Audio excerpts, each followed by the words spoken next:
दोस्तों, प्रयागराज में राहुल गांधी के इवेंट में जिस तरह का उत्साह दिखाई दिया, उसे देखकर लगता है कि बीजेपी वाले एकदम पगला गए हैं। कुछ भी लिखा जा रहा है, कुछ भी बोला जा रहा है, कम से कम वेरीफाई तो करना चाहिए, वरना मजाक बन जाता है। बीजेपी के नेता क्या क्या लिख रहे हैं, अमित मालवीय इंडिया टुडे वालों पर कैसे भड़क जाते हैं, पूरी कहानी सिलसिलेवार तरीके से आपको बताते हैं। राहुल गांधी का इवेंट के बाद आज जो नया बयान सामने आया है, अमित शाह और पीएम मोदी पर क्या बोल दिया है, वो भी आपको सुनाएंगे। पहले बात करते हैं कि बीजेपी वाले कैसे पगला गए हैं। पीएम मोदी का भी कल एक इवेंट था जब उन्होंने आईआईटी के छात्रों को संबोधित किया था, और राहुल गांधी का प्रयागराज में इवेंट था।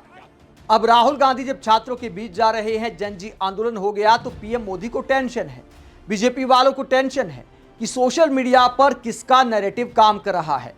इसलिए बहुत सारे एंकरों को भी टास्क पर लगाया गया कि पीएम मोदी के भाषण का खूब पीआर करना है, हर किसी को शेयर करना है। आपने देखा होगा कि बहुत सारे एंकर एकदम चाशनी में भरकर चापलूसी करते हुए पोस्ट करते दिखाई दिए कि पीएम मोदी ने क्या शानदार भाषण दिया है आईआईटी छात्रों के सामने। लेकिन शानदार क्या था, बागेश्वर वाले बाबा की बात कर रहे थे, अंधश्रद्धा की बात कर रहे थे, इसके अलावा ये बात कर रहे थे कि एक आध बेटी को भी मेडल मिल जाता, जबकि खुद के मंत्रिमंडल में 2 ही महिला मंत्री हैं। तो पीएम मोदी का भाषण प्रवचन ज्यादा था, काम की बातें कम थी। आईआईटी छात्रों के सामने जिस वैज्ञानिक दृष्टिकोण से भाषण देना चाहिए था, उसके आसपास भी पीएम मोदी का भाषण नहीं था। एक भी डायलॉग ऐसा नहीं था जिसे कहा जा सके कि पीएम मोदी ने क्या शानदार भाषण दिया है। पीआर करने वालों के जबरदस्ती करने से कोई भाषण शानदार नहीं हो जाता। जबकि राहुल गांधी के भाषण में वर्तमान के मुद्दे उठाए गए थे जो छात्रों को कनेक्ट करते हैं। घर बैठे भी कोई छात्र सुनता है तो उसे लगता है कि मेरी आवाज उठाई जा रही है। यही वजह है कि जितनी भीड़ जुटी उसमें उत्साह कमाल का था। हालांकि संख्या की बात करें तो राजनीति की रवायत है, अपनी अपनी ढपली, अपना अपना राज। यानी जो रैली करेगा वो तो ज्यादा भीड़ बताएगा ही। अब कांग्रेस इसे लाखों की भीड़ बताएगी और बीजेपी वाले कहेंगे कि भैया बिल्कुल मैदान खाली था। राहुल गांधी के प्रयागराज इवेंट में ज्यादातर छात्र ही आए थे, छात्रों के लिए इवेंट था तो इसे अच्छी खासी भीड़ कहा जाएगा। लेकिन संख्या से ज्यादा उत्साह मायने रखता है।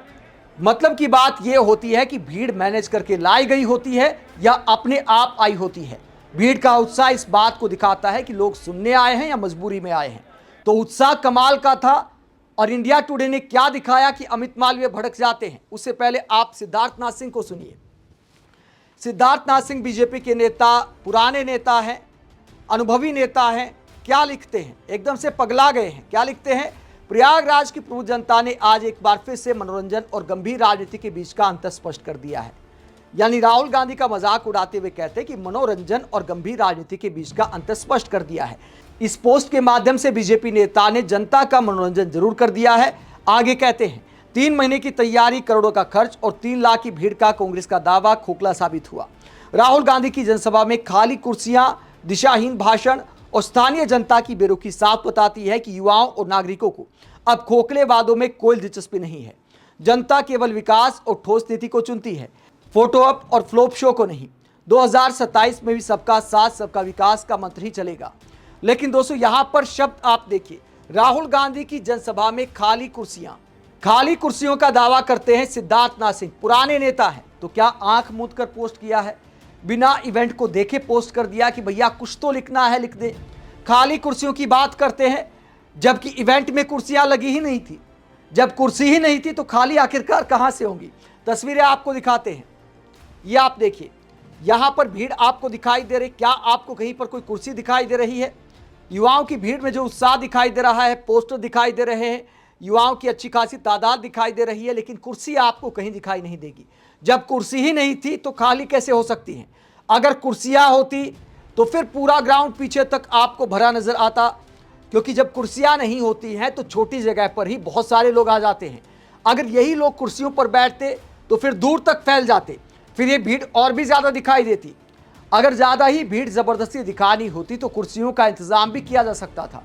कांग्रेस के इतने भी बुरे दिन नहीं आए हैं, इतनी गरीबी भी नहीं आई है। माना कि बीजेपी की तरह 10,000 करोड़ का खजाना तो नहीं है, लेकिन फिर भी इतना मैनेज कर सकते हैं कि कुर्सियां लगा सके। लेकिन कुर्सियां नहीं लगाई गई, छात्र खड़े होकर भाषण सुन रहे थे, एक भी कुर्सी नहीं थी। लेकिन सिद्धार्थनाथ सिंह कहते हैं कि कुर्सियां खाली रही।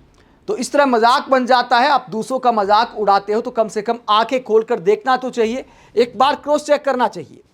ये वीडियो भी आप देख सकते हैं, ये आप देखिए कि किस तरह का सीन था इस पूरे इवेंट में। आप देख सकते हैं कि मोबाइल टॉर्च जला रखी है तमाम युवाओं ने, और जहां तक आपकी नज़र जाती है युवा नज़र आ रहे हैं। तो अच्छी खासी भीड़ राहुल गांधी के इवेंट में थी। मैं नहीं कहता कि 1 लाख लोग आए थे या 50,000 लोग आए थे, 10-15 हज़ार की भी युवाओं की भीड़ बहुत हो जाती है।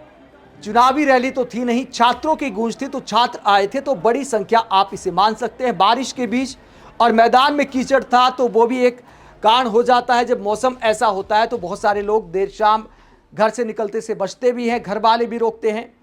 आसपास अगर प्रयागराज के आसपास के गांव के लोग हैं तो आवागमन की समस्या हो जाती है। तो ये सब कारक भी काम करते हैं किसी इवेंट के सफल होने में, भीड़ जुटाने में।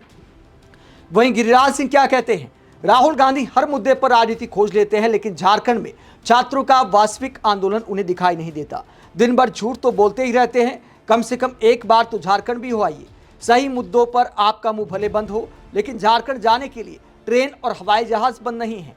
तो गिरिराज सिंह बताते हैं, राहुल गांधी मंत्रालय के सबसे तगड़े प्रभारी, मुख्य प्रभारी गिरिराज सिंह कहते हैं कि ट्रेन और हवाई जहाज बंद नहीं है, तो राहुल गांधी को जाना चाहिए। हालांकि राहुल गांधी झारखंड के मुद्दे पर छात्रों का सपोर्ट कर चुके हैं। ऐसे में सवाल ये उठता है कि मंत्री महोदय खुद क्यों नहीं चले जाते। बहुत सारे मंत्रियों ने जब ऐसा लिखा तो झारखंड मुक्ति मोर्चा ने क्या जवाब दिया है। जब किरण रिजिजू ने भी इसी तरह का पोस्ट किया था और ये कहा था कि प्रयागराज की जगह राहुल गांधी को रांची जाना चाहिए था, तो झारखंड मुक्ति मोर्चा ने कहा कि जंतर मंतर नहीं जाने से फोमो हो गया ना आपको, कोई बात नहीं, रांची आ जाइए। पापा अगर रोके तो सारे बंधन तोड़ कर आ जाइए। तो झारखंड मुक्ति मोर्चा मोदी सरकार के मंत्रियों को आमंत्रित कर रहा है। आजकल राजनीति की, सोशल मीडिया की मार्केट में मजाक मस्ती चलती रहती है, लेकिन गंभीर बात यह है कि हेमंत सोरेन को सबसे पहले वहां पर जाना चाहिए था। अगर वहां पर चले जाते तो शायद छात्रों को इतना परेशान नहीं होना पड़ता। इसके बाद अमित मालवीय क्या कहते हैं। अमित मालवीय इंडिया टुडे वालों पर भड़क जाते हैं। जब इंडिया टुडे वाले कहते हैं कि मैसिव क्राउड वहां पर थी, मैसिव क्राउड छात्रों की इकट्ठी हुई प्रयागराज के केपी ग्राउंड में राहुल गांधी की छात्रों की गूंज प्रोग्राम में, तो इंडिया टुडे वालों ने जब भारी भीड़ बताई तो अमित मालवीय इस बात पर भड़क जाते हैं। इंडिया टुडे के रिपोर्टर ने ये भीड़ दिखाई, आप देख सकते हैं। यहाँ पर गाड़ियों पर चढ़े हुए युवा हैं। शाम का ये सीन है, राहुल गांधी के आने के पहले का ये सीन है, जहाँ पर भारी संख्या में युवा दिखाई दे रहे हैं। अच्छी खासी सम्मानजनक भीड़ यहाँ पर दिखाई दे रही है। तो अमित मालवीय किस बात को लेकर भड़क जाते हैं। अमित मालवीय ने अंग्रेजी में ये अच्छा खासा पोस्ट किया है, इंडिया टुडे वालों को सुनाया है। और क्या बोला अमित मालवीय ने। अमित मालवीय कहते हैं कि वहां भीड़ बहुत कम थी, बहुत ज्यादा नहीं। इंडिया टुडे को अपने रिपोर्टरों के लिए एक नाइट विजन चश्मे का इंतजाम करना चाहिए, ताकि वो धुंधले उजाले में भी ठीक से देख सके। प्रयागराज जाने की बजाय गांधी को रांची जाना चाहिए था, जहां छात्र उनकी पार्टी की सरकार के दौरान पेपर लीक के खिलाफ विरोध प्रदर्शन कर रहे हैं। लेकिन इतनी कोशिशों के बावजूद कांग्रेस प्रयागराज में बनाए गए होल्डिंग एरिया को भी नहीं भर पाई। शायद इसीलिए उन्हें इंडिया टुडे की जरूरत पड़ी, ताकि वो कम भीड़ को भी बहुत बड़ी भीड़ बता सके। तो राहुल गांधी के इवेंट में भारी भीड़ दिखाने के लिए इंडिया टुडे पर फूट पड़ते हैं अमित मालवीय। इंडिया टुडे वाले भी सोचते होंगे कि हमारी तपस्या में क्या कमी रह गई। कितना तो कई बार पीएम मोदी की तारीफ करते हैं, अगर एक आध बार राहुल गांधी की भीड़ दिखा दी, अगर सच्चाई बता दी, तो भैया क्या तकलीफ हो जाती है। इतना तो सहन करना चाहिए, इतना तो फ्री हैंड देना चाहिए।